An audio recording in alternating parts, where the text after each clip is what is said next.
மும்மொழி கொள்கை. கொடுக்க வேண்டியது அவங்களோட கடமை, இங்கே இவங்க வாங்க வேண்டியது இவங்களுடைய உரிமை. ஆனால் இவங்க ரெண்டு பேரும் இங்கே எவ்வளோ சீரியஸாக ஒரு பிரச்சனை ஓடிக்கிட்டு இருக்கு. இவங்க ரெண்டு பேரும் அதாங்க நம்ம ஃபாசிசமும் நம்ம பாயாசமும், அதான் நம்ம அரசியல் இனிமையும் கொள்கை இனிமையும். ரெண்டு பேரும் என்ன பண்ணுறாங்கன்னா, ரெண்டு பேரும் பேசி வச்சுக்கிட்டு இந்த செட்டிங்லாம் பண்ணி வச்சுக்கிட்டு மாற்றி மாற்றி சோஷியல் மீடியாவில் ஹேஷ்டாக் போட்டு விளையாட்டுருக்குறாங்க.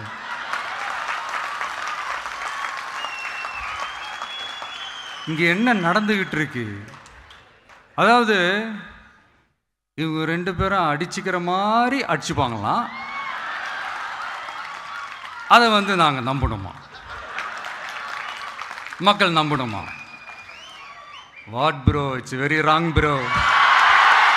இன்னைக்கு தமிழக வெற்றி கழகம் அவங்களுடைய 2வது ஆண்டு துவக்கத்தில் விழா நடந்திருக்கு. சகோதரர் விஜய் அவர்கள் பேசும் பொழுது மத்திய அரசு மாநில அரசு ரெண்டையும் குறை சொல்லியிருக்கிறாங்க. வாட் ப்ரோ, ஒய் ப்ரோ, ஏன் ப்ரோ, நீங்கள் உங்களுக்குள்ள எல்கேஜி பசங்க மாதிரி சண்டை போட்டுக்கிறீங்க. நான் விஜய் அவர்களை கேட்குறேன், practice what you preach bro, why bro telling life.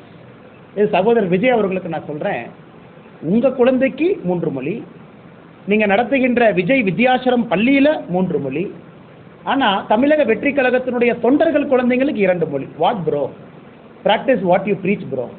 அதாவது சொன்னதை நீங்கள் என்ன வாழ்க்கையில் நடந்துக்கிறீங்களோ அதே மாதிரி செய்யுங்க ப்ரோ அப்படின்னு விஜய் அவர்களுக்கு தமிழக பாரதிய ஜனதா கட்சி சார்பாக இந்த நேரத்தில் நான் வலியுறுத்துகின்றேன்.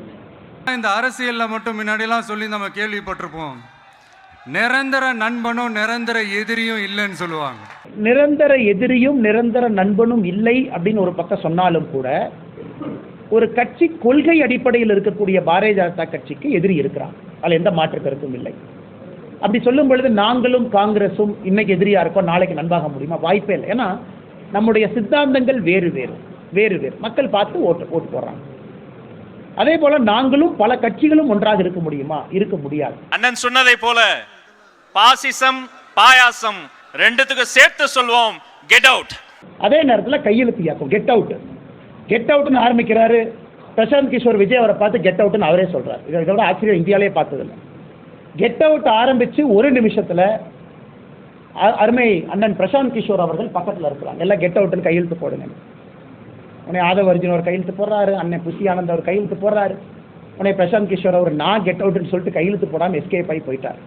அதனால் இந்த கெட் அவுட் ஆரம்பித்த 30 செகண்ட்லேயே இந்த கெட் அவுட்டுக்கான என்ன மரியாதை என்பது விஜய் அவர்களுக்கு ஆலோசனை சொல்லக்கூடிய சகோதரர் பிரசாந்த் கிஷோர் அவருடைய நடவடிக்கையை நமக்கு காண்பித்து கொடுத்துருச்சு. அதனால் இந்த கெட் அவுட் இதெல்லாம் ஒரு காரணத்திற்காக இருக்க வேண்டும். எங்கேயும் யாரும் எந்த மொழியும் திணிக்கல. அதனால் practice what you preach bro, what bro. நீங்களே ஸ்டேஜில் ப்ரோ ப்ரோன்னு பொய் சொல்லாமா ப்ரோ? அதனால் அருமை சகோதரர் விஜய் அவர்கள் இதை செய்ய வேண்டாம் என்று அன்போடு வலியுறுத்தி